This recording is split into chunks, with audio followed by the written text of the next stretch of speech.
سڵاوتان لێبێ بینەرانی عزیز و خۆشەویست. زمان و فەرهەنگ وەک فاکتەرە و هۆکارێکی گرنگی مانەوەی هەر نەتەوەیەک یا شوناس و نازنامەی ناساندن و بە ناسراوی هێشتنەوەی هەر میلەت و نەتەوەیەک و ڕۆڵی زانایانی ئاینی و عاریف و شاعیر و مەلایانی ئێمە لە ڕابردوودا و حوجرە و خانەقاکانیان وەکو مەڵبەندێکی سەرەکی پێگەیاندن و ئاراستەکردنی کۆمەڵگە دەبێتە تەوەر و ناوەڕۆکی ئەم دیدارە تایبەتە پێکەوە لەگەڵ دوو لە میوانە خۆشەویستەکانی ئەم بەرنامەیە دکتۆر هێمن عومەر خۆشناو مامۆستای زانکۆ، هەروەها بەڕێز مامۆستا لەتیف فاتح فەرەج نووسەر و توێژەر باز لە گرنگی و بایەخی زمان و فەرهەنگ و ڕۆڵی زانایانی ئاینی و حوجرە و خانەقاکانیانەکەین لە ڕابردوودا بە تایبەت لە خزمەتکردن و بە زیندوو هێشتنەوەی مێژوو فەرهەنگ و کەلتوری کورد. دکتۆریان زۆر زۆر سپاس مامۆستا، زۆر سپاس بۆ ئامادەبوونتان، خۆشحاڵم لە جەنابتانەوە دەست پێ دەکەم. بزانم جارە سەرەتا زمان و فەرهەنگ بە تایبەت زمان وەکو یەکێک لە فاکتەرە زیندووەکان یا فاکتەرە گرنگەکانی هێشتنەوە و بەردەوامی هەر نەتەوەیەک لە لای کورد ئەم فاکتەرە گرنگە لەگەڵەوەیە کە ئێمە هەمیشە بێکیان و بێدەوڵەت و بێ سنوورێکی جوگرافی دیاریکرا بووین چه بایەخ و پێگەیەکی هەبووە. بەڵێ بەناوی خوای گەورە و میهرەبان، سوپاس بۆ دەرفەتە. بەڕاستی وەک گوتراوە و لە مێژە زمان ناسنامەی هەر نەتەوەیەکە یان ڕەگی مانەوەی نەتەوەیەکە. هەموو نەتەوەکان بێگومان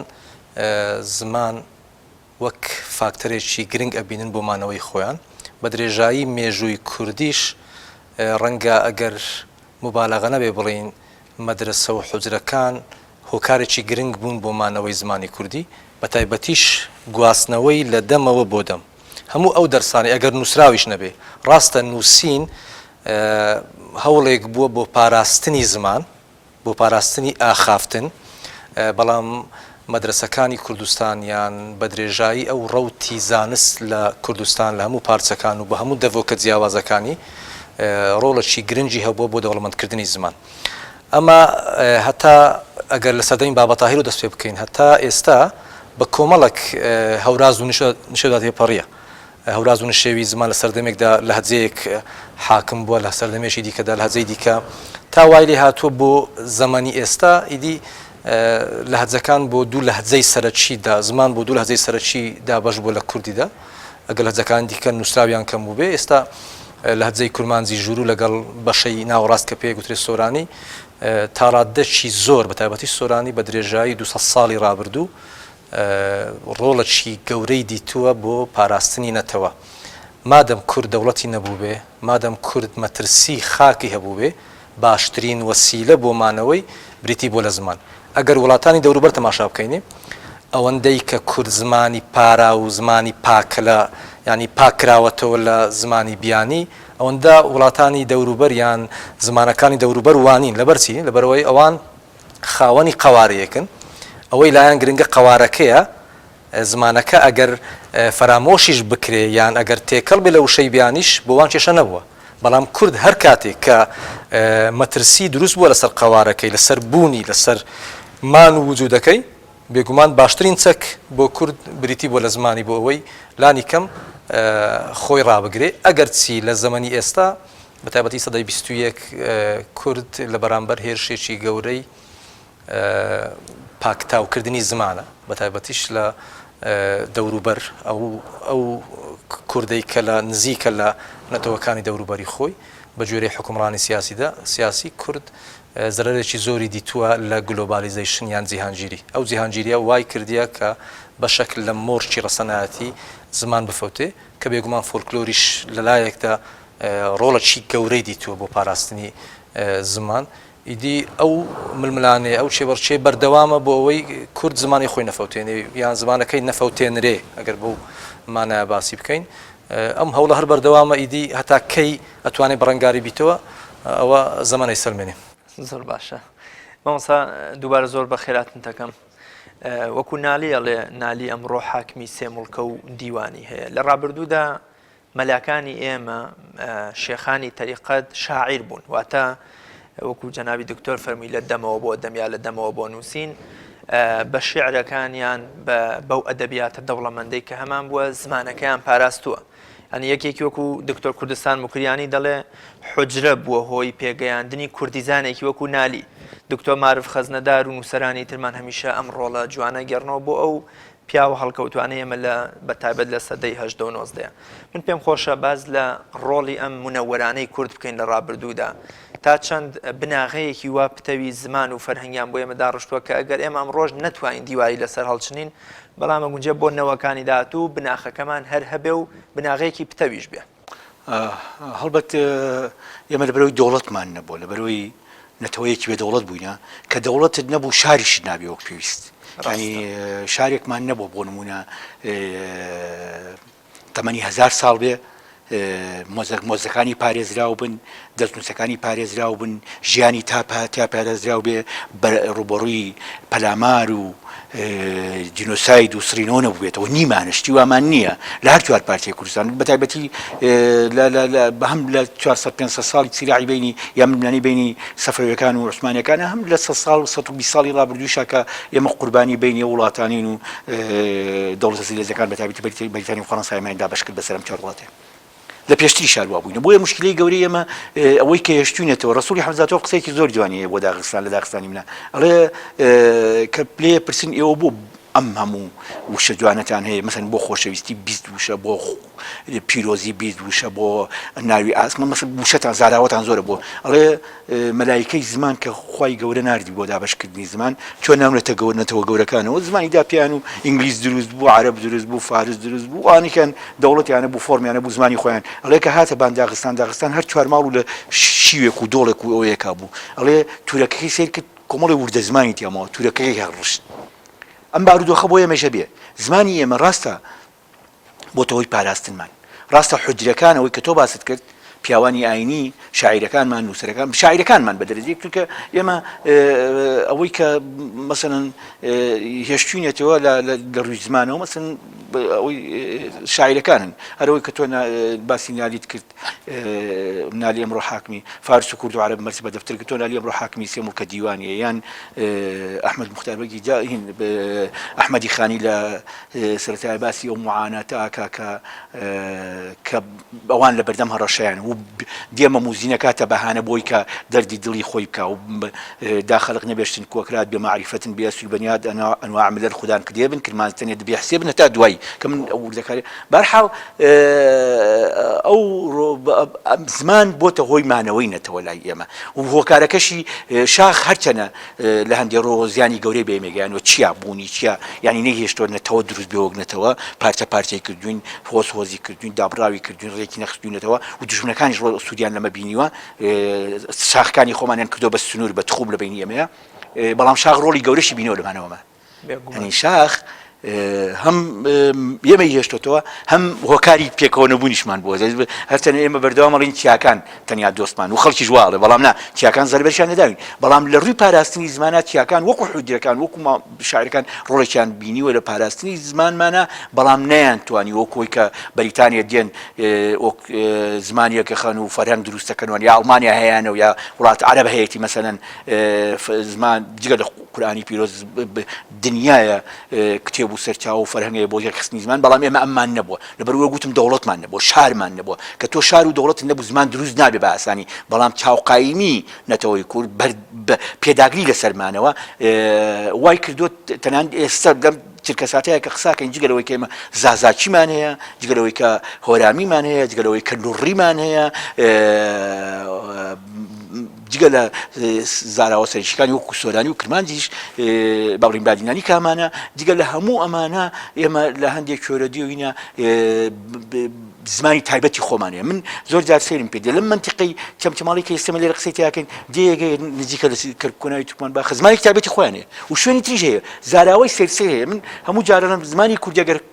خاوەنی هەبێت دەوڵەتە بێ کۆی کاتەوە مەسەڵەن کچ کنا دۆت کیش کناچە کەنیشک دنیای زاراوە ئەمە بۆ زۆر شتی تریش دەتوانین بکەین ئەست و کولێرە نازان زۆر وشە هەیە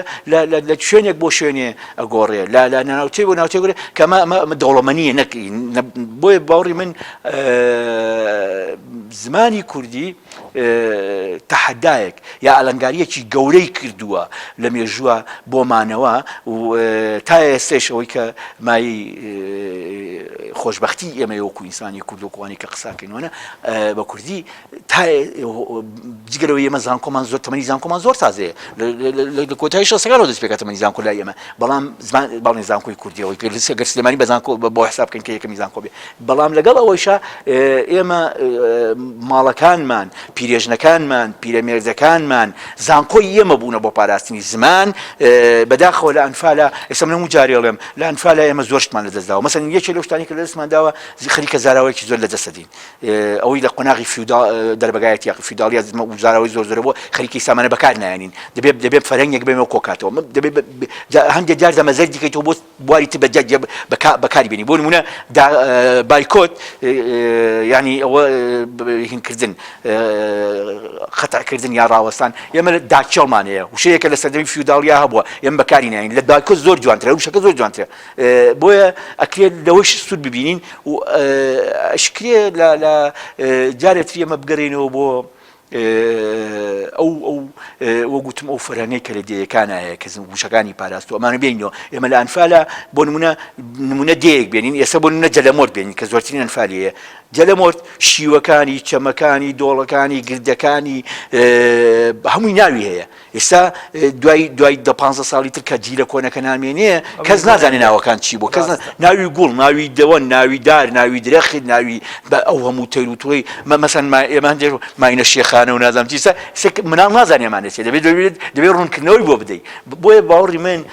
زمان پێویستی بە ئیدامەدان و بەردەوامیشە جگەلەوەی کە هینا ئێستا کە زانکۆمانێ دەبێت زۆر کار لەسەرەوە بکرێت زانکۆکان زۆر کار لەسەرەوە بکەن ببنە ناوچەکانی خۆیانە فەرهەنگی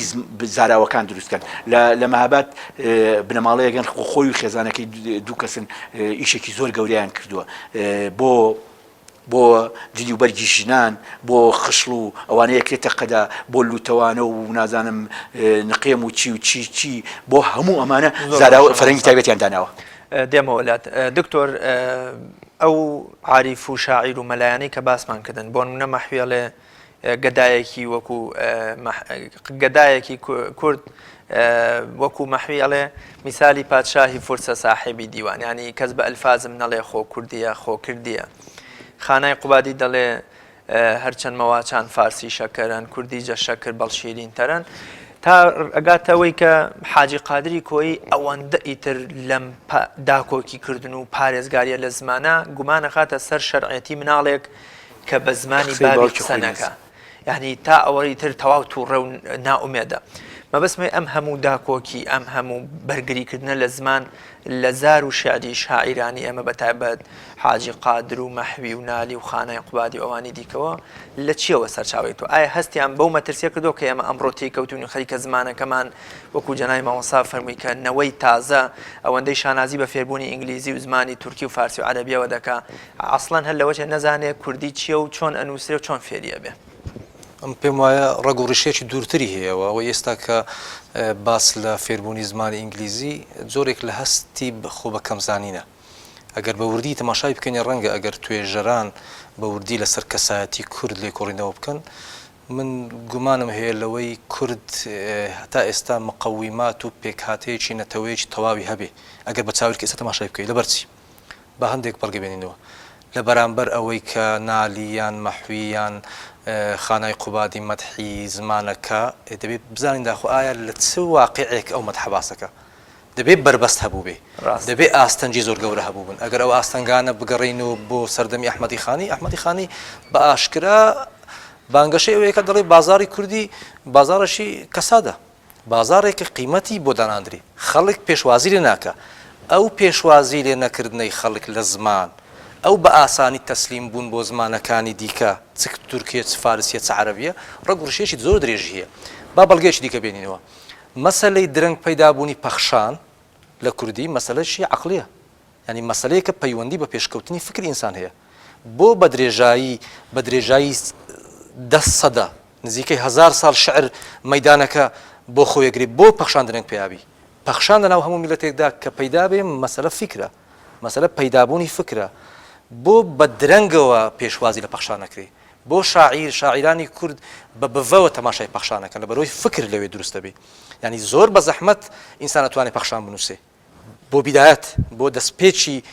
ئەو شۆڕشە فکرێکەوە لە نەزمەوە نەزمەکە تۆ بینە بەرچاوی خۆت شعر نەزم سەردولکە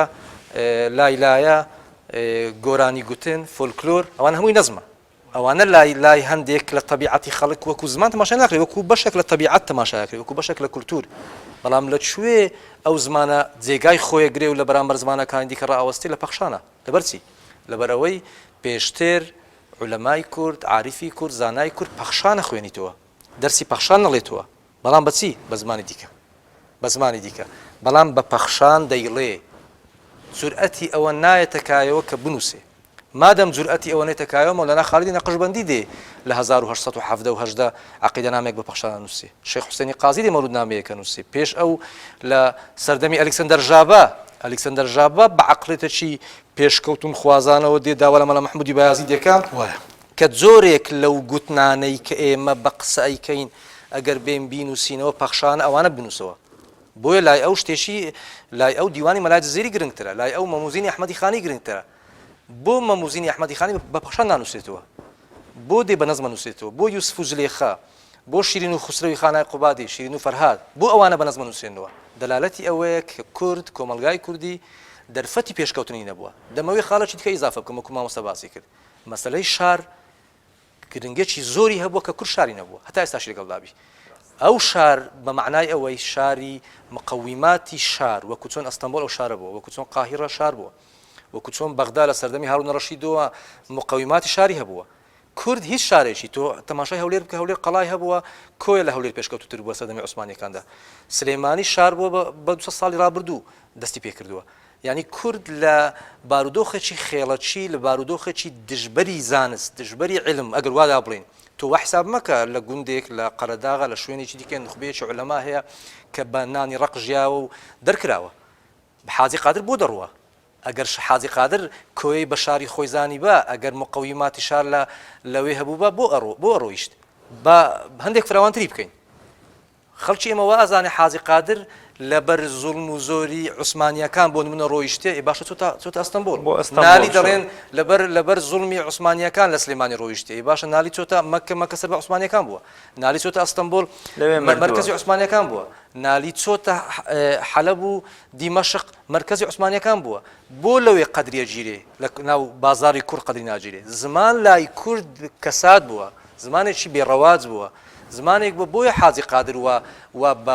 بە توندی هێرشەکە لە سەردەمێک لە سەردەمەکاندا هێرشەکە لەبەرسی چوارچێوەیەک بۆ شاری کلاسی داڕژرایە ئەو چوارچێوەیە بڤە بووە کە تێک بشێندرێ سەردەمی کلاسی کە بەڵام حاجی قادر دێ ئەو سەردەمە تێکەشچینی بەچی ناوێرێ بە قافیە وەزن تێکی بشێنێ بەڵکو دێ بە ناوەڕۆک تێکێشێنێ بە ناوەڕۆک دێ باسی بارودۆخی کۆمەڵاتێکە بەڵام نالی ناتوانێت باسی بکە نالی دێ ناتوانانی مەرسیەک بنووسێ نالی لەبەرچی لەبەرەوەی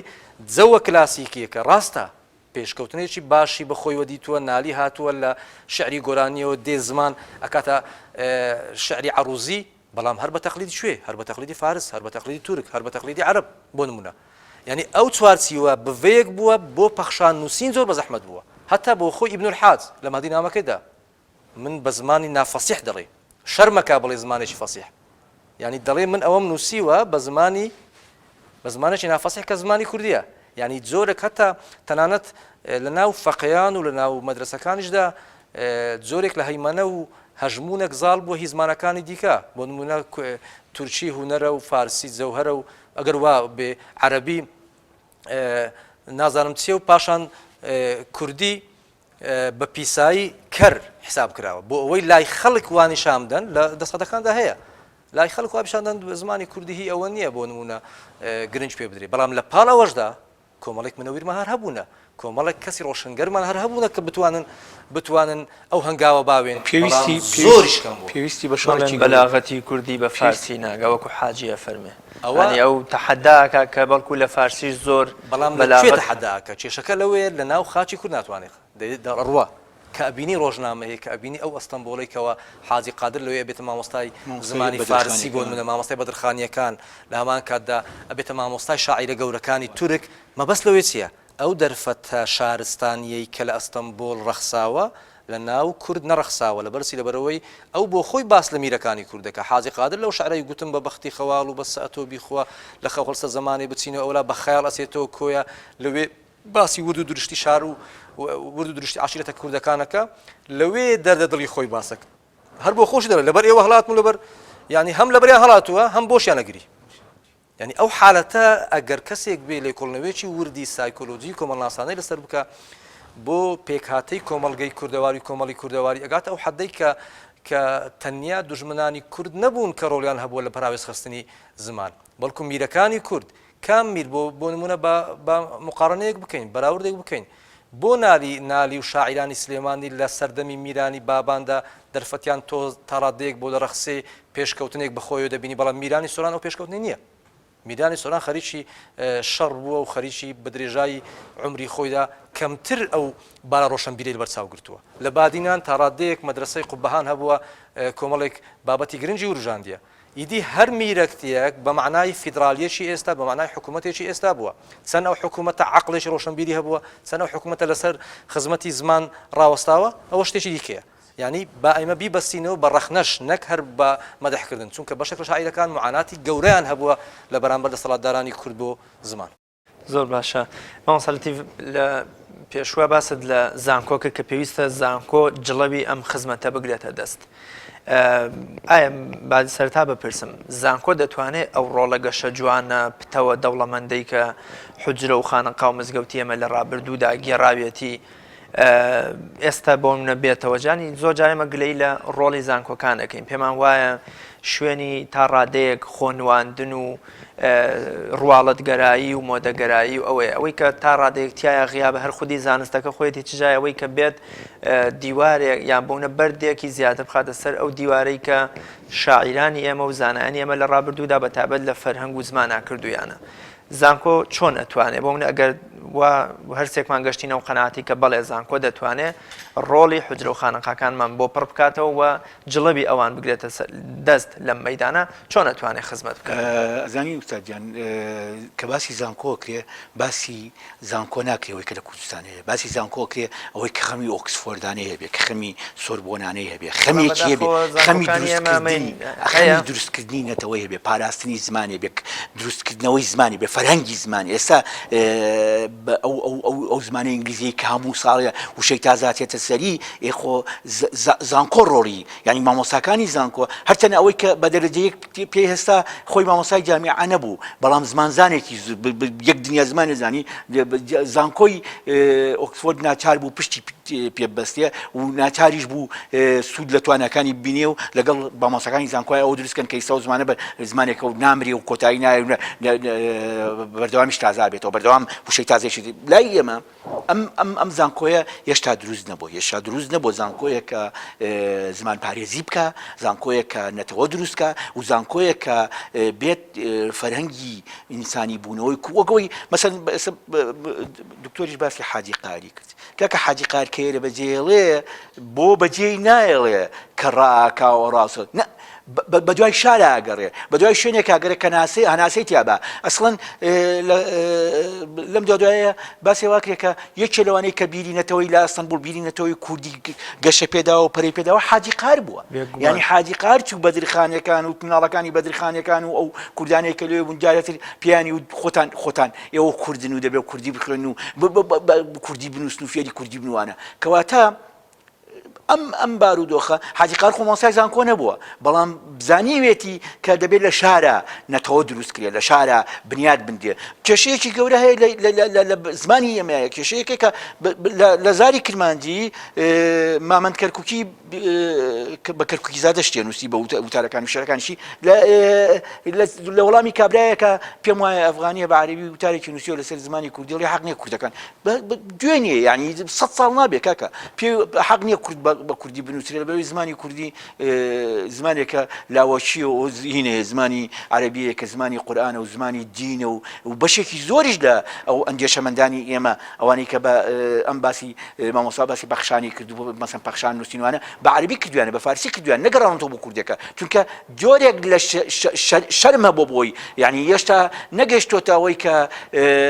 پیاوێک چۆک و نالی بێ بڵێ من حاکمی سێ مڵکم قسەم پێ مەڵێ چۆن فارسی و تورکی و عەرەبی زمانن کوردیش زمانە هێشتا نەگەیشتۆتەوە دۆخە حاجی قار بێت بڵێ ئەوەی قسەی بابی خۆی نەزانی نازانم تا دوای بەرحاڵ ئەم گرفتە زۆر گرنگە ئێستا لە زانکۆکانە قسەی لەسەر بکرێ ئێستا لە زانکۆکانە چونکە ئێمە زانین هەموو بە بەردەوامی زمان ئەو زمانانەی کە ناچنە ناو مێژووە کە نەتەوەکان لە مێژوانیە کە لە دەرەوەی مێژوان زمانانە لەبەی نەچن لە ئایندەیە و ئێستا مناڵەکانی من ڕەنگە مناڵەکانی دکتۆریش ڕەنگە مناڵەکانی هەمووان ئەوەندەی چێژ لە ئینگلیزیە بینن چێژ لە زمانگەلی دیکا بینن حتا گوێگرتن لە گۆرانی عەرەبی و فارسی ئەمە هۆکارەکەی چییە ینی ئەگەر بۆ نمونە سیاسەتێکی بەمەبەست لە پێشەوە نەبێ سەرکە دەوڵەتانی سەردەست نەتەوەکانی سەردەست کە ئێمەیان بەسەردا بەشکراوە هیچ لەسەرەوەکەن کە ئێمە خۆمان لە بیرچێتەوە ئێمە نەبین خۆمان بەداخەوە لەبەرەوەی فۆرممان نیە وەک فۆرم وەک دەوڵەت و تاج و تەخت و بەختمان نییە شتێکین هەین هاتوونەتە شارەوە وازانین شار بەمعنە عقلانیەکە سەیری ناکەن معنە ئاوازداریەکە سەیری ناکەن وازانی شارەوەیە کە دەبێت تۆ عەرەبیزانێکی باشبی تورکیزانێکی باشبی فارسیزانێکی باشبی ئینگلیزیزانێکی باشبی یعنی ناتوانێت شار بۆ بنیادنانەوەی نەتەوە دروستکە یعنی ئێستەم لە ئێستا شارمانە بۆ معنایکە ئینسانی کورد دروستکە خۆ ئێستێماڵین لە دیاربەکرمان هەیە و سلێمانیمان هەیە و سینەمان هەیە هەولێرمان هەیە و کێوکێمان هەیە ئەمانە کوردی وتن و کوردی نووسین ئەوەیەتیایەنە بەڵام هێشتا ئێمە لە بارودۆخیەکان دیکە خەمی ئەوەمان نییە ئەو خەمەی کە ئەحمەدی خانی هەیە بوو بۆ یەخستنی زمان بۆ یەخستنیەتەوە ئەمە نەبووتە خەمێکی گشتی کە نابێتە خەمێکی گشتی باوەڕەکەم حکومڕانی ئەمەی کە ئێستا وەکو ئەمارەتەکانی جاران وایە بەڵام بە شێوازی تر حکومڕانی تیایە بەرپرسیارە حکومڕانی خۆیی یعنی خۆکردی دەوڵەتانی سەردەستی بەرپرسیان کە ئیشیانەوەیە من با نمونەیەک هاوڕەیەکم باسی ئەوەی کرد کە باسی ئالان تەحەدای مانەوەی کرد وتی ساڵی هەشتا لەگەڵ خێزانەکەم کە تازە هاوسەرگیریم کرد وتی ئێستا لە ئەوروپایە وتی بە ئامەدا ڕۆیشتم بۆ چوم لە ئامەد لامدا وتی لەگەڵ هەر کەسێکا قسەمە کرد بە تورکی جواب بێدایە وتیم بە کوردی قسەکەم بە تورکی جواب بێدایە وتی دوای 20 ساڵی 2001 وتی لەگەڵ مناڵەکانمە بە تورکیا هاتمەوە لە ئامەد لامدا وتی لەگەڵ هەر کەسێکە بە تورکمانی بە تورکی قسەمە کرد بە کوردی جواب مێدایەوە حکومەتی تورکی ئەم حقیقەتە بینیە من و تۆ نابینین من و تۆ زۆر خەممان نییە چونکە ئەسڵەن خەمی نەتەوەیمان نییە ئێمە حکومەتی تورکی ئێستا ئێمە جارێتر ماوەژوو کاتەوە ئێوە جارێتر ئەو بارودۆخەی کە لە 20 ساڵا گۆڕانکاری بەسەر هاتووە ئێوە جارێتر وەریگێڕێتەوە من بە مناڵێکم لەسەر قەڵای کۆنەکەی وان بە مناڵێکم وتم تەدخوێنی وتی نەخوێنم وتم بۆ نەخوێنی وتی بۆ تورکان نەخوێنم وتم با بۆ تورکانیە بۆ خۆتە وتی نا بۆ تورکان نەخوێنم بەڵام وەک بوربور بە کوردی قسەیە کرد وتی سترانە بۆتە بیژم وتم بیژە دەستی کرد بە گۆرانەکانی شیوان پەروەر هەمویانی لەبەرەوە ئێستا تورکیا ئێوە جارێت ئێمە هەڵگێڕێتەوە لە ئێران هەڵیگێڕنەوە کچێک بەدبەخت دێ زمانی کوردی بە چوار مناڵ بێتەوە ئەیگرنە تومەتی سیاسی دە نەپاڵی لە عێراقا وەزارەی دیفاعی عێراقی گۆڤارێکی بە عەرەبی دەرەکرد دوو بەلاپەڕەی کوردی بوو شڵپ و شۆی زمانی کوردی دەرکرد بوو کەس نەبوو بڵێ کاکەمە تۆ چیەکەی هەر زمانەکەی وێران کرد بوو لەبەرەوە بە باوەڕی من بەرپرسیارەتی ئەو زمانەی کە تۆ لەسەر تاوت حجرەکان کە هەندێک کێشەشمان هەبووە کە هەندێک لەوێ دیسان فارسی و عەرەبیوانە زۆر ساڵ بۆ لە خوێندنە بەڵام ئەو شاعیرە نەتەوەی و ئەو زمانزانن تۆیانەی کە خەمیان بووە یاخی بوونە لەمە ژاتون دەرەوە ئەو زمانی کە حجرەکان پەریان پێدا و پاراستنیان و نالیەکی سلێمانی ئەس بەکارەیەنیە وشەیەک لەوسە بۆی زمانی هاوبەش دروست بۆی زمانی یەکگرتو دروست بێ ئەو ئێستێمە خەریکە لەبینێ بین نەک خەریکە لەبینێ بن دەسەڵات خەریکە لەبینێ بە حکومەتی عێراقی لە ساڵی 89 ویستی بادینان و سۆران بەڕادەیەک لێک جاکاتەوە دوو ڕۆژنامەی دەرکرد یەکێ بە ناوی بزاف بۆ بادینان یەکێ بە ناوی ئاسۆ بۆ سۆران نەیتوانی سۆرانی و بادینانی لێک دابڕێ ئێمە ئێستا خەریکە دامان بڕی و خۆمان دامان بڕیەوە کەواتە دەوڵەتی سەردەست نەتەوەکانی سەردەست بەرپرسیارن، خۆمان بەرپرسیارین، مامۆستایانی زانکۆ بەرپرسیارن، ڕۆشنبیران بەرپرسیارن و نەبوونی ئەو خەمە نیشتیمانیەی ئێمە لە هەشتاکانە ئیشی هونەری و ئەدەبی و ڕەخنە و نووسین و کۆڕی شعریوانە خەڵک بە بەلاشەی کرد، خەڵک قوربانیە دایکرد، ئێمە ئیسە بە پارەش دایکە خەڵک. دکتۆر ئەو هەموو مەترسی کە مامۆستا باسی کرد و ئەو بەرپرسیارەتی کە ئێمە وەکو تاک دایک و باوک دەسەڵات حیزبەکان دوو ئیدارەیەکان لە خەمیانین تا چەند پەیوەندی بە بێڕۆڵکردن و بەرکەنارخستنی حوجرەکانەوە هەیە. بۆ نمونە ئەگونجێ پیاوێکی وەکو مامۆستا مەلا کەریمی مدەڕیز ڕەزا و ڕەحمەتی خوای لێبێ هەر خۆی ڕۆڵی زانکۆیەکی گێڕابێت لە پاراستنی فەرهەنگ و زمان و کەلتوری کوردیا، لەوەی کە زۆر جار دەڵێ ئەوانەی کە ئێستا دکتۆرانێ و تەلەبەیمون ئەڵێ ئێمە بە دزیەوە دەچوین خوێندنی ماجستێر و دکتۆرامانە خوێن. ئەڵێ زۆر جار مامۆستا مەلا کەریم بە ڕەحمە دەیەوێت کەم خەریکی ماجستێر بن، ئەمە عیلم ئەکوژێ، ئەمە فێری تەمەڵی و ئەم شتانەتانەکە، ئەمە بەسمەوە نییە من بڵێم ئێستا دکتۆرا و ماستەر و ئەمانە شتێکی باش نییە، بەڵام تا چەند دەبوو دەسەڵات ڕۆڵێکی گەورەش ینی بهێڵێ حوجرەکان لە ڕێڕەبی خۆیان بمێننەوە و خزمەتێکی زیاتری زمان بکەن. بێگومان دەسەڵات ڕۆڵی هەیە، ینی خەتاشی هەیە، بەڵام بەڕاستی ئەوەی کە ئێستا دەگوترێت زانکۆ من زۆر تاسەر ئێستخان ڕەشبینم بەوەی کە زانکۆ هەرگیز نابێتە ئەلتەرناتیڤ و بەدیلی مەڵبەندێکی عیلمی گەورە لەبەر چی؟ لەبەر چەند نەخۆشیەک. یەک لەو نەخۆشیانە شەکل پەرستی، ڕوخسارگەرایی. ئەو شەکل پەرستی لە زانکۆ هەیە، لە شوێنی دیکە نییە. ساڵانە چەند کۆڕ و سمینار و کۆنفرانس بۆ زمانی کوردێکرێ، هەموو ساڵێک لە ڕۆژی زمان کا بەرهەمەکانی هەمووی بەقەت بەرهەمێکی عیلمی ناکە کە تۆ بە کردەیی ئەینوسی بۆ خزمەتی میلەتەکەی خۆت. یعنی ئێمە ڕاهاتوین لەوەی زۆر قسە ئەەکەین، زۆر کۆڕەگرین، زۆر سمینارەگرین، زۆر کۆنفرانسەگرین، بەڵام هیچمان لەو حاڵەتانەدا عملی نین. کە عملی نەبوون دەبێ ئینسان لەوەدا ڕەخنە لە خۆی بگرێت کە زانکۆ ئێستا ئەو ڕۆڵی نەماوە. زانکۆ ڕەنگە جۆرێک لە هۆکاربی بۆ پراوەز خستنی زمان. لە چەند زانکۆدا بە سوچی تەماشای زمانی کوردێکرێ، زمانی دیکە سەر فەرزەکرێ. لە کام زانکۆی دنیا وا بووە، ئەوە تورکیا بگرەوە فارس بگرە، زمانی پزیشکیان کردو زمانی خۆیان. کولەی توب لە کام لە زانکۆکانی کوردستان کولەی توب فیزیا کیمیا بە کوردیە. ئەسڵەن جورئەتی ئەوە ناکەن، تەنانە شەریعەت جورئەتی ئەوە ناکەن شەریعە بە کوردی بنووسن، تێزەکانی شەریعە بە کوردی بنووسن. بۆ فارس تێزەکانی شەریعە بە کوردی نووسێ، بۆ تورک بە تورکیە نووسێ، بۆ عەرەب بە عەرەبی خۆی ئەنووسێ، زمانی دیکە ئینگلیزی بە ئینگلیزی نووسێ. بۆ ئەهلی شەریعەی کورد تا ئێستا جورئەتی ئەوە ناکە تێزێکی خۆی بە کوردی بنووسێ. ئەو شەرمە لە کوێوە دێ؟ ینی ئەو حاڵەتانە مەبەستم لەوەیە ئێمە ناکرێ بە هەمان ڕێڕەوی حوجرەش بڕۆین، چونکە بۆ نمونە دکتۆر مستەفا زەلمی کۆمەڵێک ڕەخنەشی لە حوجرە هەیە، دەیەوێ ریفۆرمێک دروستکە، هەتا ریفۆرمێک لە زانکۆ دروست نەبی، هەتا ئەو ریفۆرمە پەل نەهاوێ بۆ ئەوەی بە فعلی بە کردەیی ئیش بۆ زمان نەکرێ، بە تەنیا ناوی گەورە و شاری وێران لە زانکۆ. زۆر باشە، زۆر سوپاسدانەکەم بەڕێز دکتۆر هێمن عومەر خۆشناو مامۆستای زانکۆ، بەڕێز مامۆستا لەتیف فاتح فەرەج نووسەر و توێژەر. زۆر سوپاسدانەکەم، دەکرێت زیاتر لە داهاتوە قسە لەسەر ئەم بوارەگە شە بکەین بۆ پاراستنی زمان. سوپاسدانەکەم بەڕێبینەرانی عەزیز و خۆشەویست، سوپاس بۆ ئێوەش کە تام ساتە لەگەڵمان بوون. تا بە یەکگەشتنەوەی یەکتر بەخواتان ئەسپێرم، خواتان لەگەڵ.